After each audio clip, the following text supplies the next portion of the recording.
রাষ্ট্র, এটা কোনো সমিতি না যে আমি চালাই নিলাম। আপনি এটাকে এভাবে চালাই নিতে পারবেন না। এখন আপনি যদি গোজামিল দিয়ে নিয়ে যান, হ্যাঁ, নির্বাচন একটা গণঅভ্যুত্থানে তো আপনার অনেক গোজামিল দিতে হয়েছে এমনিও। এই তো একটা গণঅভ্যুত্থানে তো আপনাকে গোজামিল দিতে হয়েছে। আমার তো গোজামিলের প্রবলেম নাই, আমার তো গোজামিলের প্রবলেম নাই। না, আপনি গোজামিলে প্রবলেম নাই মানে কি? তাইলে তো আপনি বলতে পারেন প্রথম যে এই আপনি আমাদের দেশে আরো অভ্যুত্থান হয়েছে, সামরিক অভ্যুত্থান হয়েছে, বেসামরিক অভ্যুত্থান হয়েছে, কিন্তু আমরা কি কোনো অভ্যুত্থানের পরে দেখছি এরকম যে বায়তুল মোকাররমের ক্ষতি পালায় যায়, যার পিছনে লক্ষ? না, সেটা তো আরেকটা কথা হলো। সেটা তো আমাদের প্রধানমন্ত্রী পালায় গেছে, সরকার প্রধান এখন কে হবে সুপ্রিম কোর্টের থেকে জিনিসটা জানতে চাওয়া হয়েছে। সরকার প্রধান হবেন প্রধান উপদেষ্টা, তিনি প্রধানমন্ত্রীর দায়িত্ব পালন করবেন, তিনি হচ্ছেন অমুক লোক হবেন। এই একটু জায়গায় সংবিধানের ব্যত্যয় হয়েছে। এটা আবার পরে সংবিধানে ঠিক করেও নেওয়া যাবে। এটা এমন কিছু জিনিস না। নির্বাহীর দায়িত্ব পালন করবেন প্রধানমন্ত্রী, রাষ্ট্রের প্রধান নির্বাহীর দায়িত্ব পালন করবেন। হ্যাঁ, রাষ্ট্রের প্রধান পার্থক্য কি? প্রধানমন্ত্রীর দায়িত্ব আর প্রধান নির্বাহীর দায়িত্ব। আপনি ইউনূস সাহেবকে কি প্রধানমন্ত্রী বলতে চান কিনা? আমি প্রধান উপদেষ্টাই বলতে চাই, নামে কিছু আসে যায় না। উনি প্রধানমন্ত্রীর দায়িত্ব পালন করেন। আপনি প্রধানমন্ত্রীর জায়গায় ঢুকাবেন কেন তাকে? ঢুকাইতেছি তো। উনি সরকার প্রধান, আপনি রিভলভারের বক্সে পিস্তল ঢুকাবেন কেমনে? না, তো আপনার সাথে তো আমি আইনি কুটতর্কে আমি যাব না, কিন্তু আপনি আমাকে এই কথা বলেন। দিস ইজ নট কুটতর্ক। আপনি আমাকে বলেন, আমি তো একটা সরল প্রশ্ন করছি যে সরকার প্রধান হিসাবে ডক্টর ইউনূস সাহেবের ক্ষমতা কোন প্রধানমন্ত্রী থেকে কম কিনা? প্রধানমন্ত্রী কোন প্রধানমন্ত্রী? কোন প্রধানমন্ত্রী বাংলাদেশে যত প্রধানমন্ত্রী হয়েছে তাদের কারো থেকে কম কিনা? আপনি না, আপনি অন্য প্রধানমন্ত্রী টানবো কেন? এটা তো বায়বীয় বিষয় না। আপনি যখন তুলনা করেন আপনি তো একটা, হ্যাঁ, সরকারের প্রধান নির্বাহী, প্রধানমন্ত্রীও সরকারের প্রধান নির্বাহী। সরকার প্রধানমন্ত্রী নির্বাচিত সরকার প্রধান, আর ইউনূস সাহেব হইলেন 106 ধারার বিধান মোতাবেক, জনগণের ম্যান্ডেট মোতাবেক প্রধান নির্বাহী সরকারের, অন্তর্বর্তীকালীন সরকারের প্রধান। আমি অবশ্য আচ্ছা, আমার নাম রাজ্জাকি, আমার নাম মহিউদ্দিন বললে কাজ হবে? না, সেইটা তো নামের ক্ষেত্রে ঠিকই আছে, মানুষের ক্ষেত্রে ঠিকই আছে, কিন্তু সরকার আপনি একজনকে বলবেন সে হচ্ছে প্রধান নির্বাহী। আমি তো বুঝি আমি আপনাকে বলি সরকার প্রধান হিসাবে উনি কি পারেন না, যেটা মানে প্রধানমন্ত্রী হইলে তিনি পারতেন। আপনি বলেন তো কি পারেন না ডক্টর ইউনূস সাহেব? যেহেতু সে পূর্ণাঙ্গ সরকার এবং সরকার প্রধান, সুতরাং সংবিধান মোতাবেক, অর্থাৎ কোন সংবিধান? অন্তর্বর্তীকালীন সরকারের প্রধান, অন্তর্বর্তীকালীন সরকারের সংবিধান মোতাবেক উনি ওনার মতো সব পারেন, যে কারণে উনি 26 ফেব্রুয়ারি নির্বাচন নিতে পারছেন এবং সবাই মেনে নিতে বাধ্য হয়েছে। আমার মনে হয় আলোচনাটা এখানে টু বি কন্টিনিউড রাখতে পারেনি যে 90 দিন বা 180 দিনের মধ্যে নির্বাচন করতে হবে। ওকে, রাজনীতিতে শেষ কথা বলতে কিছু নাই। এই যে শেষ কথা বলতে কিছু নাই, this term is not acceptable. পৃথিবীতে কোনো কিছুতেই শেষ কথা বলে কিছু নাই। ছোট গল্পেও নাই, রাজনীতিতেও নাই, অর্থনীতিতেও নাই, সমাজনীতিতেও নাই, বিবাহ নীতিতেও নাই, প্রেমেও নাই, কোথাও নাই ভাই। এটা আসলে বলা হয়, এটা বলার জন্যই। জুলাই সনদ নিয়ে অনৈক্য, গণভোট নিয়ে ভিন্ন মত, চলমান সংবিধান নাকি নতুন সংবিধান, এসব বিষয় যে ঝুলে আছে, এগুলি নিয়ে অন্তর্বর্তী সরকার শেষ পর্যন্ত ঐক্যমত তৈরি করতে পারলো না কেন? জাতীয় ঐক্যমত কমিশন কেন হাল ছেড়ে দিয়েই বলা যায় বিদায় নিল? সার্বিকভাবে বিষয়টি কিরকম ভাবে দেখছেন বা কি দেখছেন আপনি? আমাদের আরো একটা প্রশ্ন আছে, আপনি যদি একটু সংক্ষেপে উত্তর দিতেন। তো একবারে তো অনেকগুলো প্রশ্ন করলেন যে মানে এই সংবিধান না কোন সংবিধান। বিষয়টা হচ্ছে, আমি সিম্পল আপনাকে যদি বলি, বর্তমান সরকারটা কিন্তু অন্তর্বর্তীকালীন সরকার, এবং এই অন্তর্বর্তীকালীন সরকারটা আমার চেয়ে আপনি ভালো বোঝেন। বারবার বলি, because I paying full respect to you, যে আপনি ভালো বোঝেন। অন্তর্বর্তী সরকার হলো একটা সরকার চলে গেছে আর একটা সরকার আসবে, এর মাঝখানের সময়ের যে সরকার। এবং অন্তর্বর্তীকালীন সরকার কিন্তু 2 দিন থাকুক আর 2 বছর থাকুক, পূর্ণাঙ্গ সরকার। এবং এই পূর্ণাঙ্গ সরকার, যার কথাটা কিন্তু আবার আমাদের যে সংবিধান, যেটার কথা বারবার আমরা বলি, সেই সংবিধানের ভিতরে কিন্তু এখন এই মুহূর্ত পর্যন্ত অন্তর্বর্তীকালীন সরকার বলতেও কিছু নাই, তত্ত্বাবধায়ক সরকার বলতেও কিছু নাই। সুতরাং উনি অন্তর্বর্তীকালীন সরকার হিসেবে কাজ করতেছেন। যে সরকারের কথা বর্তমান সংবিধানটা, এক্সিস্টিং সংবিধানে বলা নাই, সে তো ওইটা অপারেট করতে পারবে না।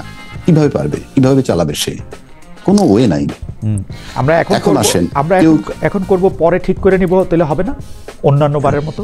না না, আপনি অন্যান্য বারের মতো সেটা আরেকটা, ওখানে যে যাবেন ওই পর্যন্ত, আপনি তো পার্লামেন্ট পর্যন্ত যাবেন, এই যে পার্লামেন্ট যাবেন সেটার জন্য আপনার কাগজ হইলেও বানিয়ে নিতে হবে। তারপরে যাওয়ার পর আপনি সংবিধান কি করবেন না করেন পরের কথা। আমি তো ওই সংবিধান, দেখেন খালেদ ভাই, আমি এই কথাগুলো অনেকবার বলতে, যেমন আমরা তিনজন এখন কথা বলতেছি, এটা কিন্তু অন এয়ার চলে যাচ্ছে, তাই না? হ্যাঁ, আচ্ছা, এখন আমার রুমে অন্য একটা লোককে এটার সাথে সংযুক্ত যদি না হইতে পারে, সে কথা বলতে থাকলে তো অন এয়ারে যাবে না। অর্থাৎ আপনাকে গাড়িটা চালাইতে হলে গাড়ির ভিতরে ঢুকতে হবে। ওই সংবিধানটা চালাইতে হলে ওই সংবিধান চালানোর অধিকারী একমাত্র নির্বাচিত প্রধানমন্ত্রী। এবং ইউনূস সরকার কিন্তু নির্বাচিত প্রধানমন্ত্রী হিসেবে শপথ নেননি, উনি অন্তর্বর্তীকালীন সরকার প্রধান হিসেবে। আপনি মনে হচ্ছে যে 106 যথেষ্ট না উনার কার্যক্রম পরিচালনা? না না, 106তে বলা হয়েছে কি, 106তে তাকে বলা হয়েছে যে এরকম একটা সাংবিধানিক শূন্যতা বা একটা সংকট, সেক্ষেত্রে একজন মানে একটা অন্তর্বর্তী সরকার নিয়োগ দেওয়া যেতে পারে, সেই সুপারিশ। কিন্তু এই নিয়োগ দেওয়া এবং সকল ক্ষেত্রে প্রধান উপদেষ্টা প্রধানমন্ত্রীর স্থলাভিষিক্ত হইবেন। না না, সকাল অন্তর্বর্তীকালীন সরকার প্রধানমন্ত্রীর কি স্থলাভিষিক্ত হবেন বলা আছে না? এটা ইমপ্লাইড মিনিং, এটা তো বলা থাকবে না। সরকারটা কেমনে চালাবে, সরকারটা কেমনে চালাবে? আপনি মিনিং ইন্টারনাল আপনি ধরে নিলে আমি কি করব? আপনি শব্দটা হলো অন্তর্বর্তীকালীন সরকার, এটার মিনিং আমি সংবিধানের প্রধানমন্ত্রী কিভাবে ধরবো তাকে? কারণ আপনি বলতেছেন যে অন্তর্বর্তীকালীন সরকার পূর্ণাঙ্গ সরকার, সেইভাবে ধরবো পূর্ণাঙ্গ সরকার, এবং সেই জন্য সরকার প্রধান লাগবে একটা সরকার। না না, উনি তো সরকার প্রধান। ওকে, এবং উনি সরকার প্রধান হিসেবে প্রধানমন্ত্রীর সকল ক্ষমতা এক্সারসাইজ করবেন, অসুবিধা কি? আমি প্রধানমন্ত্রীর কথা তো আনতেছিই না। উনি তো অতি নিছেন অন্তর্বর্তীকালীন সরকারের প্রধান হিসাবে। উনি তো প্রধানমন্ত্রী কিভাবে হবেন? যদি তাকে আপনি প্রধানমন্ত্রী সবাই মিলে বানায় দেন, তাহলে সংবিধানে ঢুকে যাক, 29 সাল পর্যন্ত থাকুক, এটা হবে না? হবে না, এটা হবে। উনি যখন যেহেতু হবে না, যেহেতু হবে না, উনি পরিষ্কার অন্তর্বর্তীকালীন সরকার, এবং অন্তর্বর্তীকালীন সরকার অন্তর্বর্তী সরকার হিসাবে। আমার এবং আমার দর্শকদের জন্য অ্যাডভোকেট আছে কি, আমার এবং আমার দর্শকদের জন্য আমি এটা একটা ছোট ভাঙা বলি। আপনার কাছে কি মনে হয় যে প্রধান উপদেষ্টা সরকার প্রধান হিসেবে যে পাওয়ার এক্সারসাইজ করেন, এইটা প্রধানমন্ত্রীর চেয়ে কিছু কম? আমি প্রধানমন্ত্রী আনবই তো না, প্রধানমন্ত্রী নাই আমার। তো প্রধান উপদেষ্টা হিসাবে উনি যে কাজ করতে পারবেন, সেইটা কি উনি সরকার প্রধান হিসাবে উনাকে কোনো কাজ করতে কি উনাকে বার দেওয়া হয় বা কমাই দেওয়া হয় যে না তুমি অন্তর্বর্তীকালীন সরকারের প্রধান, তুমি এটা পারবা না? না না, উনি 12 দেওয়া হচ্ছে না, কমাও দেওয়া হচ্ছে না, উনি করছেন, এবং উনি যে করছেন সেটা সবাই মেনে নিচ্ছেন। যেমন ধরেন, আপনি ওই সংবিধানে যদি যান, তর্কের খাতিরে বলছি, সংবিধানটায় বলা আছে সংসদ ভেঙে যাওয়ার পর 90 দিনের মধ্যে নির্বাচন। কোনো কারণে যদি না হয় তাহলে আরো 90 দিন, আপনি 180 দিন পাবেন। তাহলে যেদিন ইউনূস সাহেব আসলেন, আসার পর যখন উনি বলছিলেন অল্প সংস্কার হলে, সংক্ষেপে বলি, অল্প সংস্কার হলে ডিসেম্বর 25-এর মধ্যে নির্বাচন, আর বেশি সংস্কার হলে জুন 26-এর মধ্যে নির্বাচন, তখন কি আমরা বাংলাদেশের ব্যক্তিরা, রাজনীতিবিদরা কেউ কি প্রশ্ন করছিলাম যে আপনি অতদূর কিভাবে যাবেন? আপনি তো সংবিধান মোতাবেক সর্বোচ্চ 180 দিনের মধ্যে নির্বাচন দিয়ে চলে যাবেন। আমরা কি কেউ ভয়েসটা রেজ করেছিলাম? আমার মনে পড়ে। কিন্তু আমার কাছে কি মনে হয়, ফেব্রুয়ারি 2025-26-এ যখন আমরা নির্বাচন দিব, যখন একটা পার্লামেন্ট আসবে, সেই পার্লামেন্টের মধ্যে আমরা ভূতাপেক্ষ এইটাকে কার্যকর বলবো যে উনাকে এই কয়দিন এই জন্য থাকতে হয়েছিল, এই জন্য এটা সিদ্ধ, এবং এটা সংবিধানে কোনো অসুবিধা আমি দেখি। ঠিক আছে, আপনার তর্কের খাতিরে আপনাকে আমি আপনার জবাবটা দিচ্ছি। আমরা তো এটা জুলাই সনদ করেছিলাম, তাই না? জুলাই সনদ, জুলাই সনদ না, জুলাই ঘোষণাপত্র, রাইট? জুলাই ঘোষণাপত্র, আমি এটা বারবার বলে আসছি, এখনো বলছি আপনার সামনে। জুলাই ঘোষণাপত্র যেটা আমরা করলাম, সেটার ভিতরে তো এই সরকার আমরা একটা মেয়াদ দেই নাই তো। আমরা তো দিতে পারতাম যে এই সরকারের মেয়াদ 8ই আগস্ট 2024 থেকে 30 জুন 2026 পর্যন্ত হবে, নাম্বার 1। নাম্বার 2, এর ভিতরে উনি একটা ইলেকশন কমিশন নিয়োগ দিবেন। নাম্বার 3, এর ভিতরে উনি একটা নির্বাচন করে চলে যাবেন। পারতাম তো, এখনো দেওয়া যায় জুলাই ঘোষণাপত্র সংশোধন হিসাবে। কেন দিচ্ছি না? না দেওয়াতে কি অসুবিধা হয়েছে? আপনার মেয়াদ দিত না, আপনি কিভাবে নির্বাচন? না, আপনি মেয়াদ নাই তো বলতেছেন, কিন্তু এটা একটা বিশেষ অবস্থা। পরবর্তী সরকার না আসা পর্যন্ত এই সরকার প্রধানকে কন্টিনিউ করতে হবে। এটা তো হচ্ছে মানে আপনি যদি সংবিধানটাকে ভাঙতে থাকেন পরমাণুর মতো, কিন্তু কোথাও একটা গিয়ে তো আপনার থামতে হবে আসলে। সেটাই বলছি, যদি তাই হয়, আমি তো এডমিট করতেছি, সেটা কি অন্তর্বর্তীকালীন সরকার যে সিদ্ধান্ত নিতেছেন এগুলো সব অন্তর্বর্তীকালীন সংবিধান মোতাবেক, অর্থাৎ উনি ওই সংবিধানের বাইরে, উনি ওই সংবিধানে ঢুকতে পারছেন না, আপনি ঢুকাইতে পারবেন না, ওনার নাম ওখানে নাই, তাকে কিভাবে ঢুকাবেন? সুতরাং উনি এই যে ফেব্রুয়ারিতে নির্বাচন হচ্ছে, ওনার সিদ্ধান্ত অন্তর্বর্তীকালীন সরকারের অন্তর্বর্তীকালীন সংবিধান মোতাবেক, ওটা ওনার মাথা থেকে আসতেছে। আপনি এটারে বায়বীয় বলতে পারেন, অলিখিত বলতে পারেন, হোয়াটএভার ইট ইজ, সবাই যখন মেনে নিচ্ছে ওটাই সংবিধান। হ্যাঁ, আমিও তো সেটাই বলতেছি, কিন্তু আপনি এটাতে কি সমস্যা দেখতেছেন? মানে আমি ঠিক বুঝতে পারছি না যে আমি সমস্যা দেখতেছি কোন জায়গায় সেটা বলি। আমি সমস্যা দেখতেছি, আর সবাই বলতেছে ওই সংবিধান মোতাবেক নির্বাচন হচ্ছে, ওই সংবিধান মোতাবেক হচ্ছে। যখনই আপনি ওই সংবিধানে যাবেন তখনই তার নির্বাচনী সময় পার হয়ে গেছে, নাম্বার 1। নাম্বার 2, ওই সংবিধান মোতাবেক যদি প্রথম 90 দিনের মধ্যে নির্বাচন দেওয়ার কথা বলে থাকি, যে দেয় নাই, অথচ যে ইলেকশন কমিশন যে তার নিয়োগই হয়েছে কিন্তু 21 নভেম্বর 2024-এ, অথচ তাদের ওই সংবিধান মোতাবেক নির্বাচন দেওয়ার কথা 90 ডেজের মধ্যে হইলে 8ই আগস্ট 2024 থেকে 7ই নভেম্বর 2024-এর মধ্যে নির্বাচন দেওয়ার কথা ছিল। না, এই যে এই নির্বাচনটা সংবিধান মোতাবেক হইতেছে, এই কথাটা তো হচ্ছে 10টা কথার একটা কথা। আমি তো শুনতেছি এই নির্বাচনটা হইতেছে একটা জরুরি প্রয়োজনে, এই নির্বাচনটা হইতেছে জুলাই আগস্টের একটা অভ্যুত্থানের ফলে একটা অদ্ভুত অবস্থায়। এখানে শোনাশুনি ব্যাপার না, এটা রাষ্ট্র। কিন্তু 7টা মাস যখন আমরা একে একে বসলাম, 100% ব্যর্থ সরকার, এনজিও সরকার, তাকে দিয়ে কোনো কাজে লাগবে না, আমাদের ব্যর্থ। কিন্তু আমরা কি ঐক্যমত্যে যেতে পেরেছিলাম? না, আমাদের কাছে সরকার ব্যর্থ হইতে পারে, কিন্তু সেইটাই আমাদের কাছে বেস্ট চয়েস ছিল আসলে সেই মুহূর্তে। আমাদের কোনো উপায় ছিল না, কারণ হচ্ছে যে একটা দেশের সরকার পালায় গেছে, আমাদের কোনো উপায় ছিল না। ডক্টর ইউনূস আমাদের একমাত্র উপায়। ইয়েস, এই সরকার যে আমাদের কাছে বেস্ট অপশন ছিল, এবং এই সরকার যে একেবারেই গ্রহণযোগ্য নয়, এই দুইটার মেয়াদ কখন বুঝলাম আমাদের বেস্ট অপশন? কখন বুঝলাম যে এটা আমাদের বেস্ট অপশন, এবং কখন বুঝলাম এই সরকার আমাদের কিন্তু অযোগ্য? আমরা মনে করছি এই সরকার আমাদের বেস্ট অপশন ছিল, পাশাপাশি আমরা এও মনে করছি এই সরকারকে ইলেকশন দিতে হবে, এবং এই সরকার ইলেকশন দিতে সময় নিজে ইলেকশনে দাঁড়াবে না, এটুকু আমাদের চাওয়া ছিল।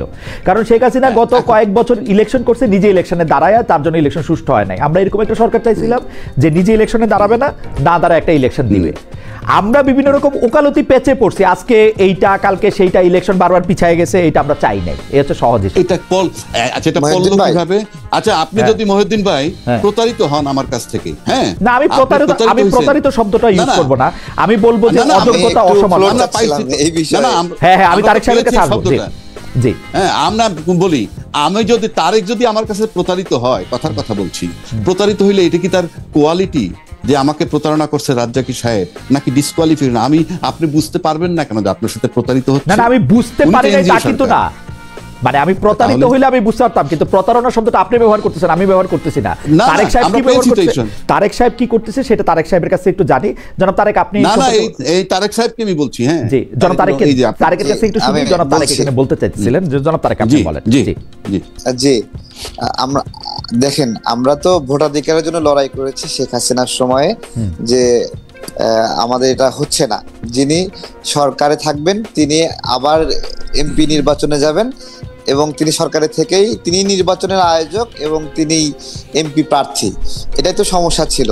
তো এই কাজটা তো এই সরকারও করছে, তারা নিজেরাই এমপি হওয়ার জন্য খায়েশ জ্ঞাপন করছে, এবং এখানে বিএনপি করছে না। তো জনাব তারেক, আপনি খায়েশ জ্ঞাপন করছে না তো? না, ওনারা পদত্যাগ করে নির্বাচন করবেন। আমরা তো শেখ হাসিনাকে, যেমন আমার মনে আছে, আমি শেখ হাসিনাকে বলছিলাম যে আপনি চেয়ারটা ছাইরে নির্বাচন করেন, দরকার হলে শেখ রেহানাকে প্রধান নির্বাচন কমিশনার বানান।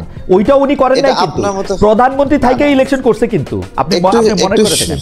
একটু বলি, জি, না দেখুন, আপনার এই সরকার গঠিত হওয়ার সময় বিএনপি করা একটা লোক কেন এই সরকারে অংশ হয়নি, বা জামাত করা একটা লোক সরাসরি এই সরকারে কেন পার্ট হয়নি? ঠিক একইভাবে যারা এই যে ছাত্র উপদেষ্টারা আছে, আপনি বলতে পারেন জুলাই গণ অভ্যুত্থানের কারণে তারা তাদেরকে এখানে সুযোগ দিতে হবে, কিন্তু তারা তো ওই ধরনের একটা কমিটমেন্টেই ছিল। বা আমাদের কোনো ইন্টারিম গভর্নমেন্ট, তত্ত্বাবধায়ক সরকার, তারা কি কোনো উপদেষ্টা কখনো নির্বাচন করতে চেয়েছে? বা এখানে ধরেন আসিফ মাহমুদের ক্ষেত্রে আপনি মেনে নিচ্ছেন, নাহিদের ক্ষেত্রে মেনে নিচ্ছেন, অথবা বিএনপি জুলাই স্পিডকে ধারণ করার জন্য বলতে চান না ছেলে 2-3টা নির্বাচন করবে, করুক, বাট এটা তো একটা নীতি বহির্ভূত কাজ। ওইখানে যদি সাক্ষাৎ সাহেব অথবা আসিফ নজরুল স্যার যদি বলে আমি পদত্যাগ করে নির্বাচন করব, অথবা প্রধান উপদেষ্টা যদি বলে আমি পদত্যাগ করে নির্বাচন করব, ঠিক আছে, সেগুলো কতটুকু মানানসই? আপনি ক্যাটাগরি করে ফেলছেন যে অল্প বয়স্ক উপদেষ্টা হলে সে নির্বাচন করতে পারবে, আর বেশি বয়স্ক উপদেষ্টা হলে সে নির্বাচন করতে পারবে না। জনাব তারেক, আমি একটা কথা বলি, বাংলাদেশের মানুষ নির্বাচনে অংশগ্রহণ করতে পারবে না, বাংলাদেশের যে কোনো মানুষ, এই দাবি কিন্তু আমরা কখনো করি নাই। আমরা বরাবর দাবি করছি আপনি ইলেকশন করেন, চেয়ার ছেড়ে দিয়ে ইলেকশন করেন। এখন জনাব আসিফ মোহাম্মদ সজীব ভুঁইয়া হোক আর ডক্টর মোহাম্মদ ইউনূস হোক, ওনারা যদি চেয়ার ছেড়ে দিয়ে ইলেকশন করেন, আপনি তাদেরকে কেন দোষ দিবেন? চেয়ার ছেড়ে দিয়ে ইলেকশন করবে তো। শুনেন, এই সরকারটা আসলে ওই আপনার কোন রাজনৈতিক সরকার হিসেবে রাজনৈতিক প্রতিনিধিরা এই সরকারটা গঠন করেনি। যারা রাজনীতি করবে তারা এখন যদি এই জায়গাতে, এবং সে যদি দেখেন সে রাজনীতি করার উদ্দেশ্যে নিজ এলাকায় আপনার হলো বড় একটা বাজেট নিচ্ছে, এবং এটা নির্বাচনের আগে সে মহান হওয়ার চেষ্টা করতেছে সরকারি টাকা দিয়ে, সরকারি টাকা খরচ করে। এগুলোকে আপনি পজিটিভলি নিতে পারেন, কিন্তু আমি নিতে পারছি না। আপনার আমি ব্যাপারটা বলি, ধরেন আপনি বিএনপির ভারপ্রাপ্ত চেয়ারপারসন তারেক রহমান, যিনি এখন প্রধানমন্ত্রী আছেন, 5 বছর আপনি প্রধানমন্ত্রী আছেন, 5 বছর প্রধানমন্ত্রী থেকে বাংলাদেশের অনেকগুলি জায়গায় আপনি অনেকগুলি উন্নয়নের কাজ করছেন, কাজ করাইছেন। তার মানে কি জনগণ আপনাকে ভোট দিবে? এটা আপনার এটা আপনার পাওনা হয়ে গেছে ভোট? না না, তো আপনি চেয়ার ছেড়ে ইলেকশন করবেন, চেয়ার ছেড়ে জনগণের কাতারে নেমে ইলেকশন করবেন, সেটা আপনি যে কোনো সময় করতে পারেন।